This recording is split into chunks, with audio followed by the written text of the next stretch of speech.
Olá, tudo bem? Eu sou Ivan Lima e é um grande prazer recebê-lo aqui, no canal Fatos Desconhecidos. Hoje, vamos entrar em um campo que gera bastante controvérsias entre as religiões. O campo dos espíritos e das almas. Afinal, será que os mortos podem ver, acompanhar e interferir no cotidiano dos vivos?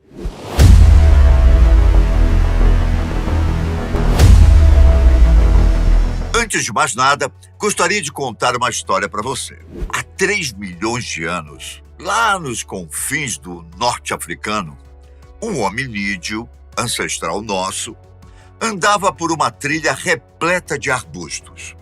O sol acabara de se pôr quando, de repente, o hominídeo ouviu um barulho incomum no mato. Ora, o barulho poderia ter sido muito bem provocado pelo vento, como também poderia ser um animal de tocaia, pronto para atacar sua presa, que neste caso seria ele. Agindo por puro instinto, o nosso ancestral, que estava desarmado, preferiu correr do que ficar para ver. Aguarde, pois vamos retornar à moral dessa história. Os conceitos de alma e espírito são bastante controversos, a tal ponto de muitos teólogos do cristianismo moderno não gostarem nem de entrar nesse assunto.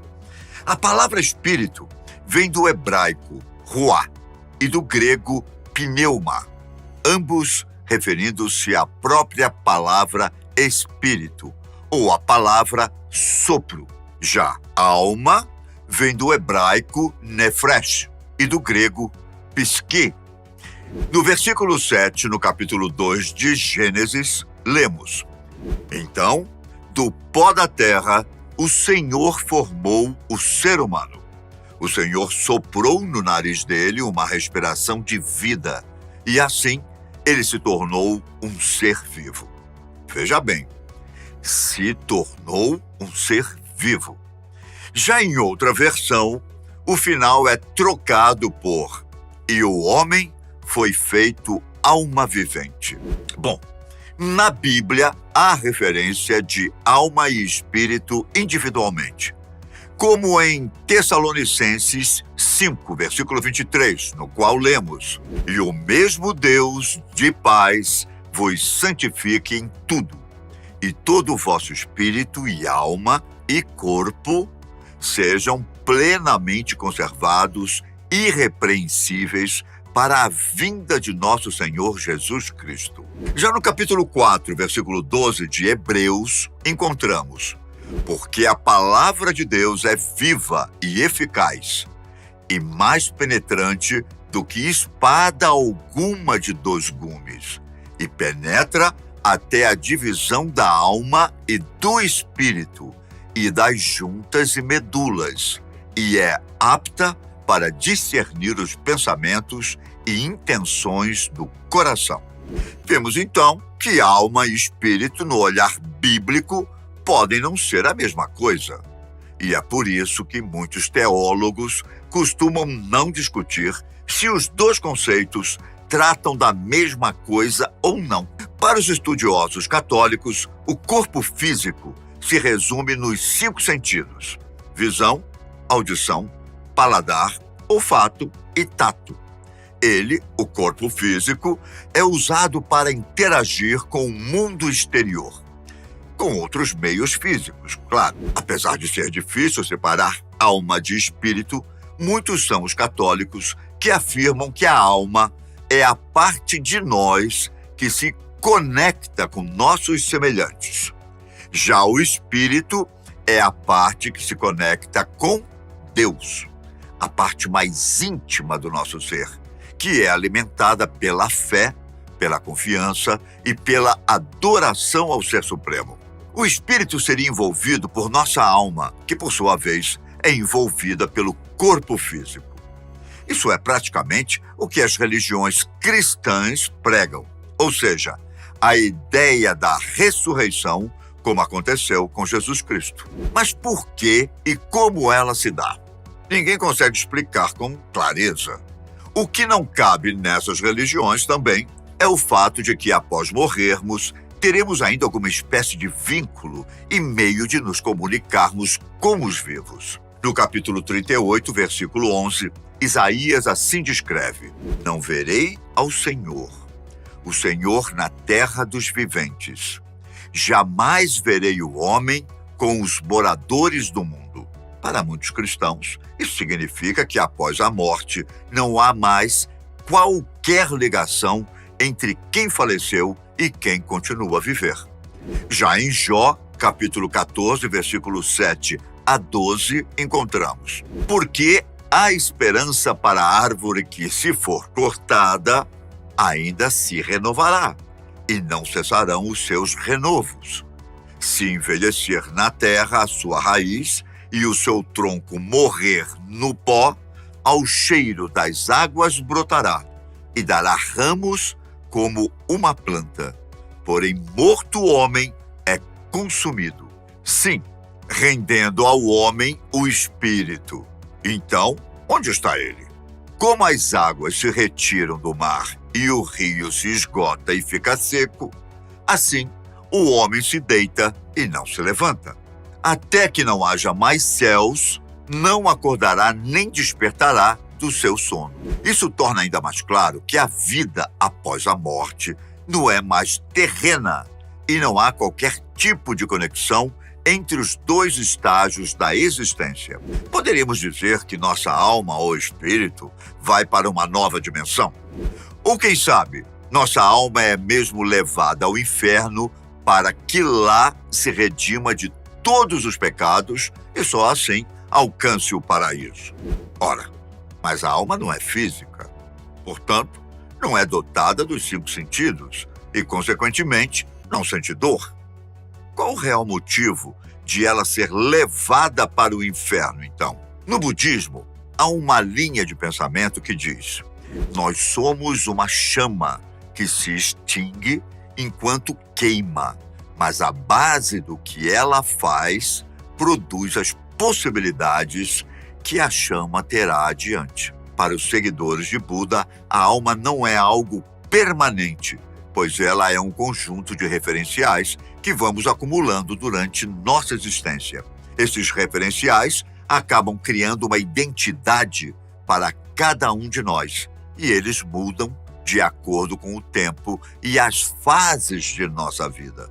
Por exemplo, o adolescente pode não ser mais aquela mesma pessoa que era quando tinha 5 anos de idade.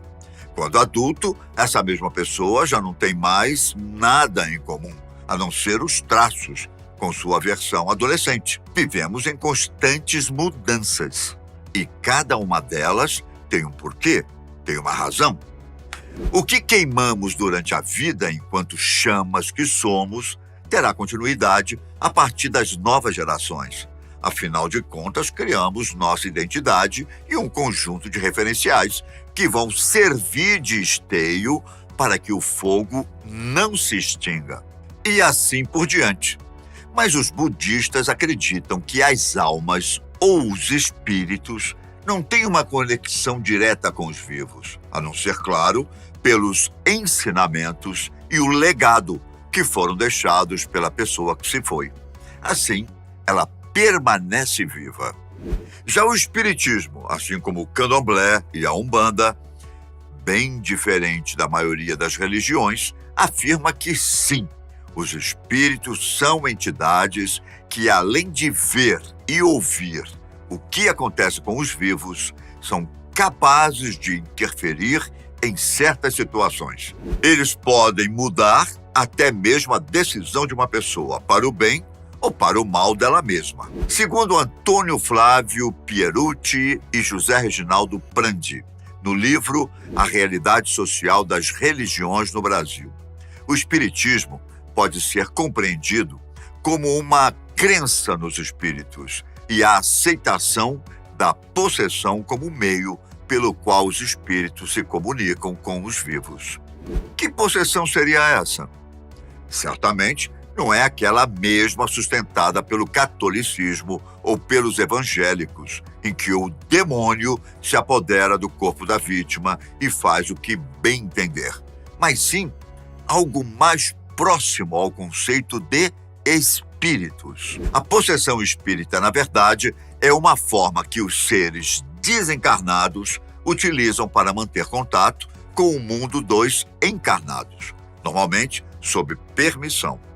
Tal espírito usa o corpo físico de um médium para que a comunicação se estabeleça. No Brasil, pessoas ficaram bastante conhecidas ao servirem de intermediários entre o mundo dos mortos e dos vivos. Luiz Gasparetto, Zé Arigó, Chico Xavier, para citar os mais famosos e que não foram apresentados como fraudes. Infelizmente, nesse meio, há também aqueles que se passam por médiums sérios, quando, na verdade, são pessoas que desejam se aproveitar da sensibilidade de outras para conseguir algum tipo de vantagem. Bom, retornando àquela história que contei lá no início, uma coisa é certa. Se o hominídeo, nosso ancestral, correu antes mesmo de saber o que tinha provocado o barulho, de uma forma ou de outra, ele sobreviveu. Mas, se ele se convencesse de que aquilo tinha sido provocado pelo vento e estivesse errado, ele iria se tornar uma presa fácil. Na dúvida, ele preferiu não confirmar do que se tratava. Os seres humanos sempre foram assim. É muito mais fácil sairmos de uma discussão do que enfrentá-la sem saber se estamos certos ou não do assunto em questão. Segundo o psicólogo americano Michael Sherman, desde a época da pedra lascada, nosso subconsciente tem a necessidade de sintetizar nossa necessidade biológica e evolutiva, criando e reforçando crenças. Isto é, sem essas crenças, não teríamos evoluído e, certamente, hoje agiríamos como agem os animais selvagens. Isso se tivéssemos chegado tão longe. Até onde se sabe, há um senso comum, de acordo com a ciência, que os mortos não podem ver o que acontece com os vivos, uma vez que, pela lógica, quando o corpo falece, vai junto à consciência. O que torna a pessoa imortal não é seu espírito ou sua alma, e sim o que ela fez na vida. Todo o legado que essa pessoa deixou, suas obras, suas ideias, seus feitos. Mas não quer dizer que, segundo a ciência, a alma deste feitor estará ali ao lado de sua obra, ou lhe entregando um livro que tenha escrito quando era vivo. Bom, para você, o que significa morrer? Você acredita que os mortos nos vigiam e nos orientam de alguma forma? Escreva aí nos comentários, certo? Se gostou, não se esqueça de deixar o like e ajudar o canal a se manter, ok? Um grande abraço, fiquem com Deus e até a próxima. Tchau!